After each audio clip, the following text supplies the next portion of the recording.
okay here? You're right.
Mr. President. He signed Stephen Myron's commission. So he is now on the Fed. I'm going to call him in a few minutes from the helicopter. And he's a good man. Most of you know him. He's very talented. He'll have a big influence on Too Late getting his rates down again. Who knows? You never know with Too Late, but he's done a lousy job. The rates should be much lower, much lower. But I just signed his document and all of the papers. And Steve Myron is now on. Israel's ground offensive is now underway in Gaza City. Your reaction to it? We're going to see what happens because I hear Hamas is trying to use the old human shield deal, and if they do that, they're going to be in big trouble. They're going to be in big trouble. They put it out 2 days ago that they're going to use the hostages as human shields. And that's something that hasn't done for a long time, you know? What do you hope to accomplish? Let me tell you, if they do that, they're in big trouble. But your trip to Who do you believe the Federal Reserve is an independent body? What do you think about the independent? Oh, it should be, but I think they should listen to smart people like me. I think I have a better instinct than him. If you look, all the economists got it wrong. I got it right along with one other people out of 100. So they should listen to people that are smart. Nothing wrong with that. But they have to make their own choice. But they should listen. Before the invasion, did you speak to Prime Minister Netanyahu? No, I don't. What about the idea of Israel beginning this ground offensive in Gaza City? Do you support that? Well, I have to see. I mean, I don't know too much about it. I can tell you that if they put the hostages in front of them, Hamas, as protection, as they call them bodyguards, Hamas is going to have hell to pay. Your trip to the UK, what do you hope to achieve? Your trip to the UK today, what do you hope to achieve? Well, my relationship is very good with the UK, and Charles, as you know, who's now king, is my friend. And it's the first time this has ever happened where somebody was honored twice, so it's a great honor. And this was at Windsor. They've never used Windsor Castle for this before. They used Buckingham Palace. And I don't want to say one's better than the other, but they say Windsor Castle is the ultimate, right? So it's going to be nice. But basically, I'm there also on trade. They want to see if they can refine the trade deal a little bit. We made a deal, and it's a great deal. And I'm into helping them. Our country is doing very well. We've never done this well. We're having trillions of dollars coming because of the tariffs. And they'd like to see if they could get a little bit better deal. So we'll talk to them. But primarily it's to be with Prince Charles and Camilla. They're friends of mine for a long time, long before he was king. And it's an honor to have him as king. And, you know, I think he represents the country so well. I've watched. He's such an elegant gentleman, and he represents the country so well. After Robert Redford passed away today. Did you hear about He that? did? Wow. It's apparently in his sleep at his home. Well, that's a good way to go, I guess. But I'll say Robert Redford was great. He had a series of years that there was nobody better. This just happened, I guess. Huh? Wow. He died at his home in Utah in his sleep. Yeah. And what movie would you say you like the best in? Well, you have a lot of them. Honestly, I'd say he made 7 or 8 great movies. They were really great. There was a period of time when he was the hottest. I thought he was great. On TikTok. So TikTok goes dark. Are you going to delay the TikTok ban? Well, we have a deal on TikTok. I've reached a deal with China. I'm going to speak to President Xi on Friday to confirm everything up. We made a very good trade deal, and I hope good for both countries, but a very different deal than they've made in the past. What companies are going to buy We'll be it? announcing that. We have a group of very big companies that want to buy it. And, you know, the kids wanted it so badly. I had parents calling me up. They don't want it for themselves. They want it for their kids. They say, if I don't get it done, they're in big trouble with their kids. And I think it's great. I hate to see value like that thrown out the window. So on auto executives, You know, you're talking about tens of billions of dollars.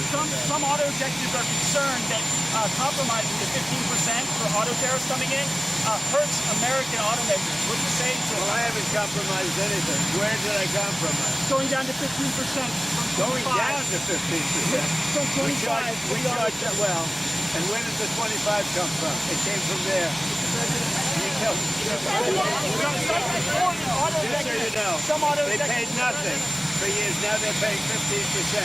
And some things can pay more, like chips can pay more. Pharmaceuticals can pay more. You know, there's a bigger margin. With a car, you have to make 15% before you make a profit. Pretty tough. So, don't forget, European Union is paying our country because of tariffs $950 billion. Think of that. We're talking about a year. $950 billion. Japan is paying us $650 billion. These are countries that paid us nothing until I came along.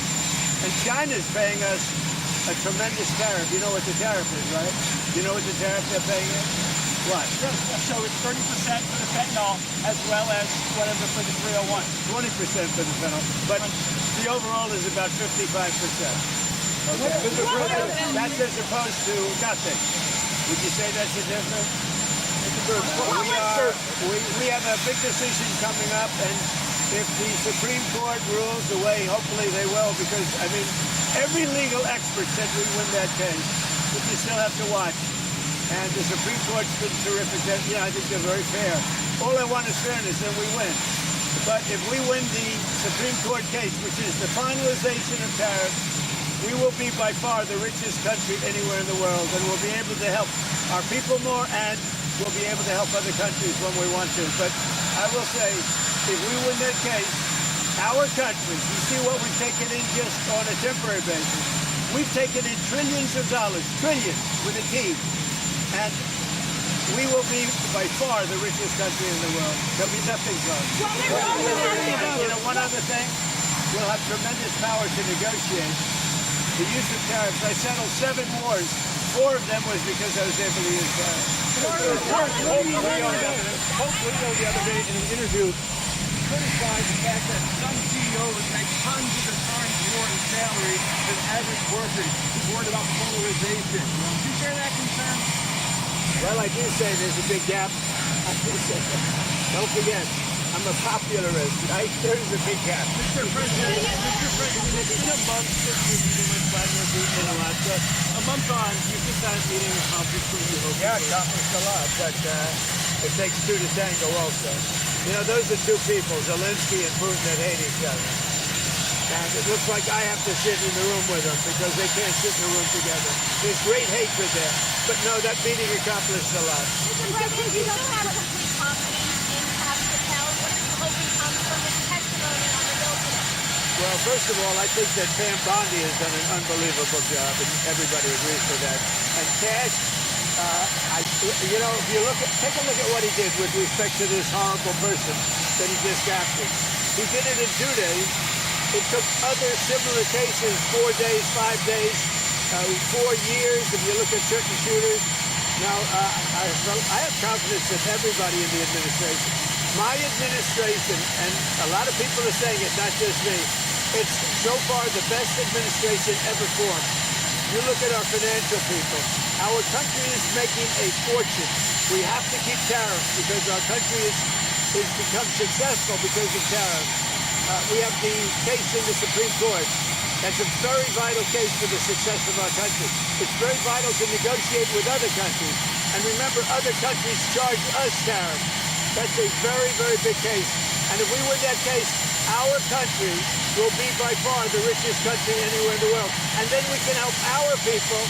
We'll get rid of debt. We'll get rid of everything. We can help our people, and we can even help other countries where they need it. Mr. President, narcotics in Venezuela. Narcotics in Venezuela. President Maduro in Venezuela says that you're getting ready to invade his country. What is his message to him? Well, I would say this right away. Stop sending Tren de Aragua into the United States.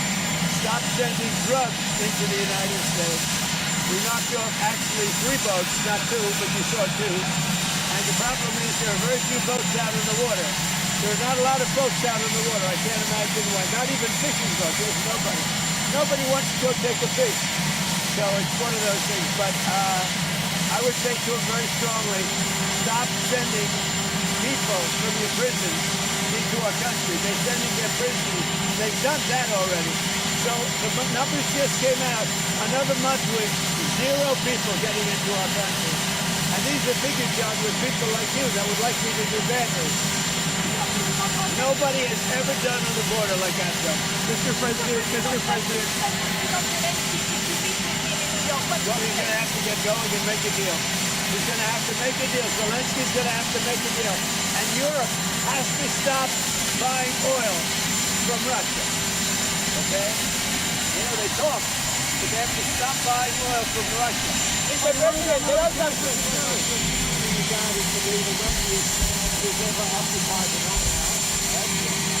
How much wealthier are you now than when you returned from White House? Well, I don't know if the deals are made for the most part, other than what... there are some Consistently regarded to be the wealthiest man who's ever occupied the White House. How much wealthier are you now than when you returned to the White House? Well, I don't know if the deals are made for the most part, other than what my kids are doing. You know, they're running my business.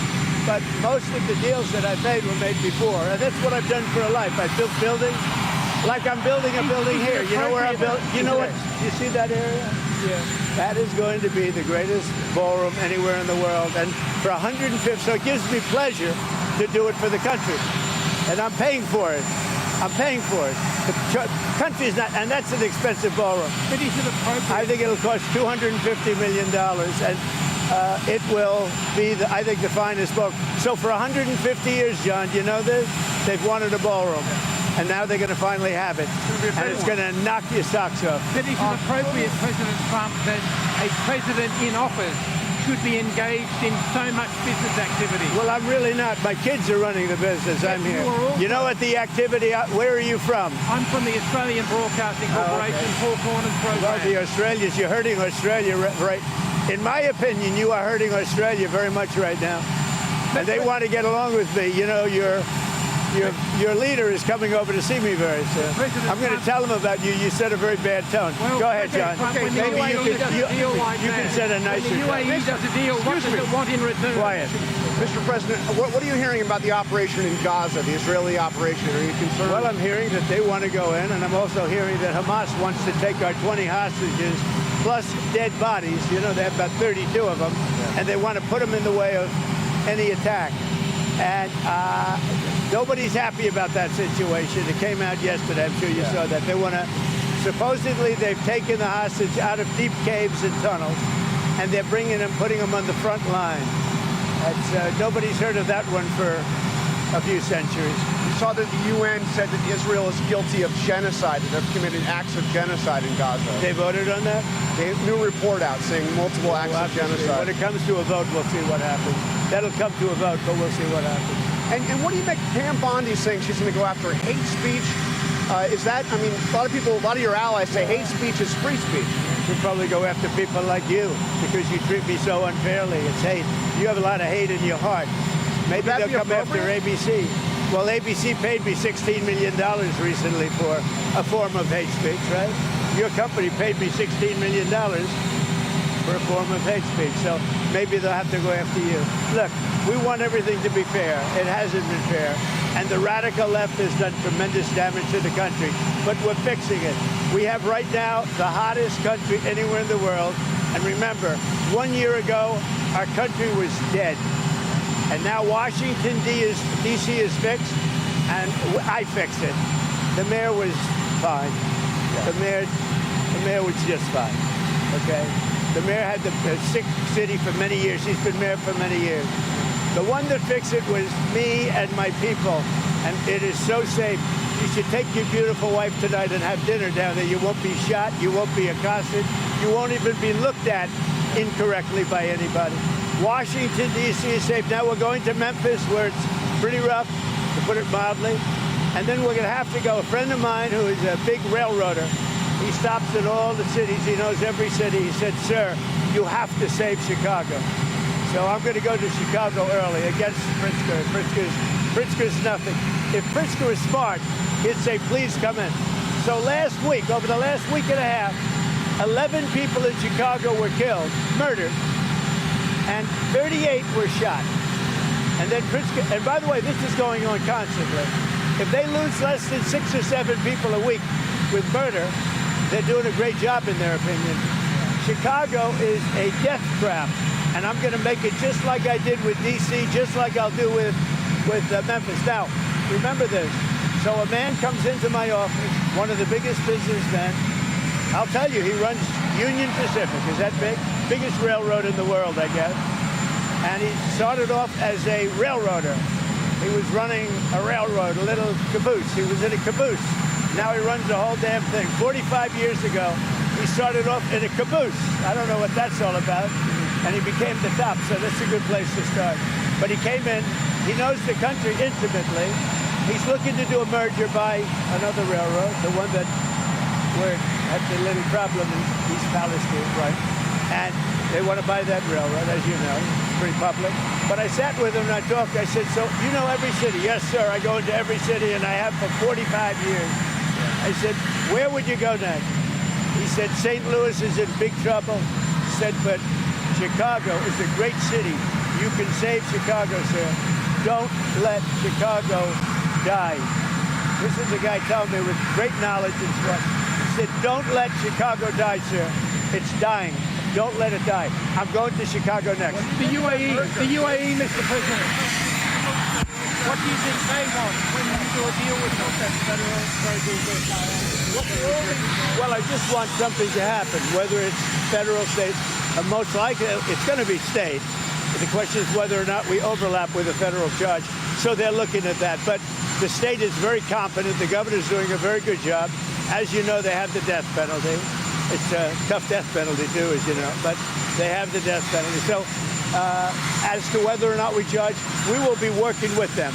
We may or may not be able to judge. And when it comes to the governor of Utah, what do you make of his overall message of nonviolence? Well, I agree with it. I agree 100%. But most of the violence is on the left. He said that social media is a cancer. What? Do you agree with that?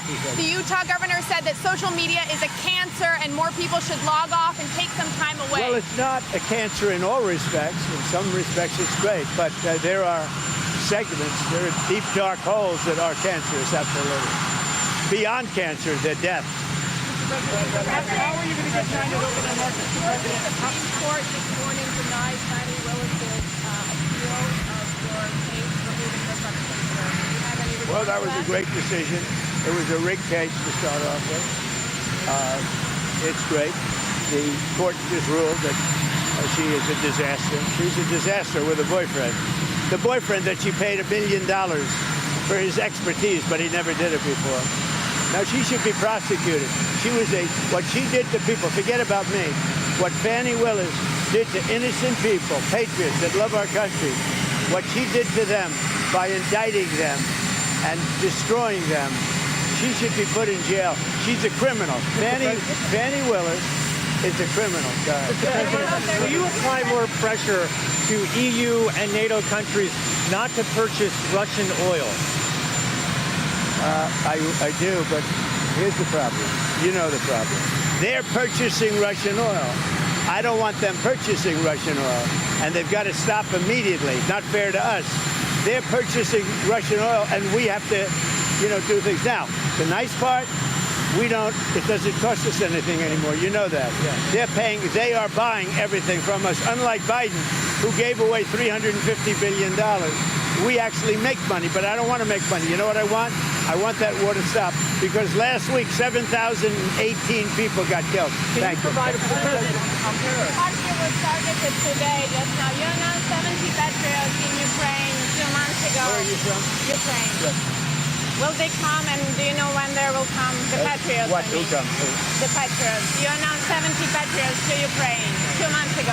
Look, let me just tell you, I love Ukraine. I love the people of Ukraine.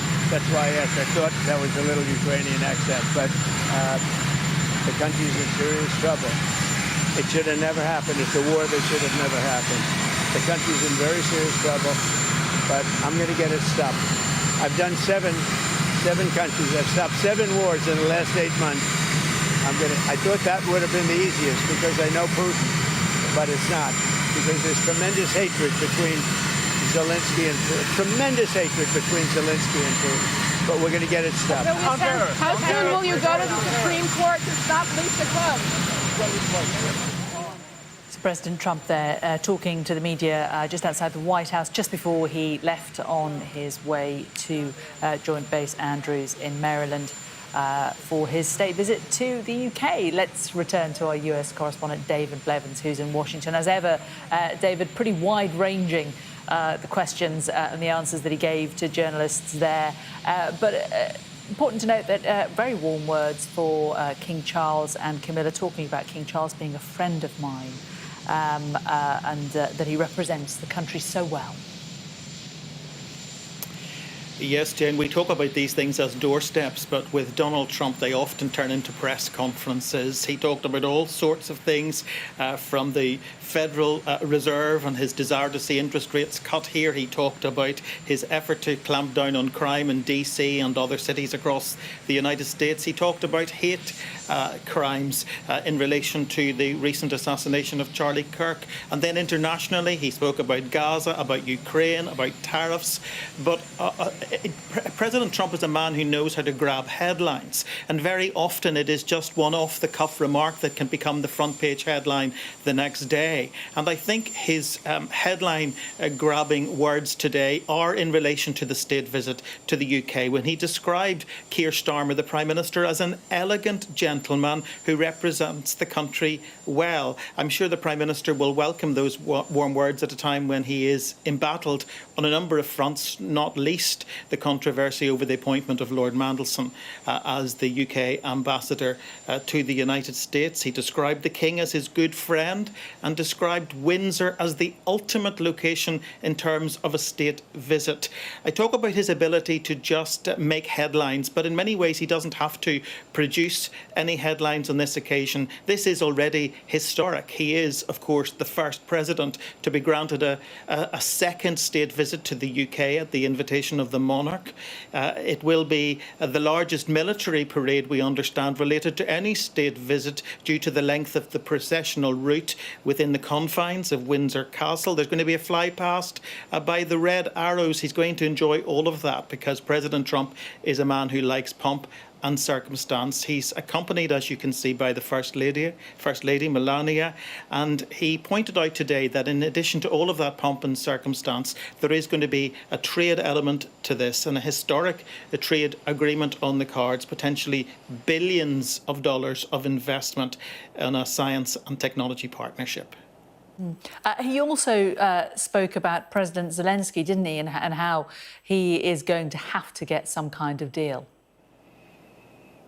Yes, I think it is worth reflecting on just how much is on President Trump's in-tray right now. He talked about the situation in Ukraine. It's nearly a month since he held that face-to-face with Vladimir Putin in Alaska, and yet we've seen no real progress since then. He said Zelensky needs to make some sort of a deal, and he said European nations need to stop buying oil from the wrong places. So he's clearly pushing ahead on that, and he also ventured this morning into the thorny territory of Gaza, saying he was concerned concerned to hear that Israel was planning a further offensive, and by reports that Hamas was planning to use hostages, or perhaps the bodies of deceased hostages, as shields in that scenario. So he's juggling all of those issues in terms of foreign affairs. He's juggling a lot at home right now too. Things have certainly been very heated following the assassination of Charlie Kirk, a close friend of the president, speaking at a rally in Utah last week, who died as a result of an assassin's bullet. So a lot on his in tray. So he perhaps will be rather relieved to have a couple of days away from the United States to focus on his relationship, a very good relationship, he says, with the United Kingdom. David, thank you very much for that. David Blevins there in Washington. Looking ahead to President Trump's state visit to the UK. He's just taken off from Washington, heading for this second historic state visit to the UK. He can expect 3 days of pomp and ceremony as Sir Keir Starmer seeks to ramp up the charm offensive and strengthen the country's special relationship. Let's just remind you what President Trump said as he spoke to the media ahead of his departure. Well, my relationship is very good with the UK, and Charles, as you know, who's now king, is my friend. And it's the first time this has ever happened where somebody was honored twice, so it's a great honor. And this one's at Windsor. They've never used Windsor Castle for this before. They used Buckingham Palace. And I don't want to say one's better than the other, but they say Windsor Castle is the ultimate, right? So it's going to be nice. But basically, I'm there also on trade. They want to see if they can refine the trade deal a little bit. We made a deal, and it's a great deal. And I'm into helping them. Our country is doing very well.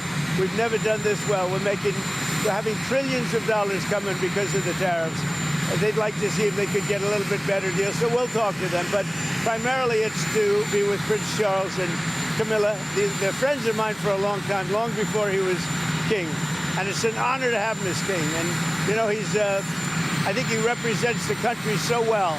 I've watched. He's such an elegant gentleman, and he represents the country so well. And he also said this about the war in Ukraine. Yeah, accomplished a lot, but it takes two to tango also. You know, those are two people, Zelensky and Putin, that hate each other. And it looks like I have to sit in the room with them because they can't sit in the room together. There's great hatred there. But no, that meeting accomplished a lot.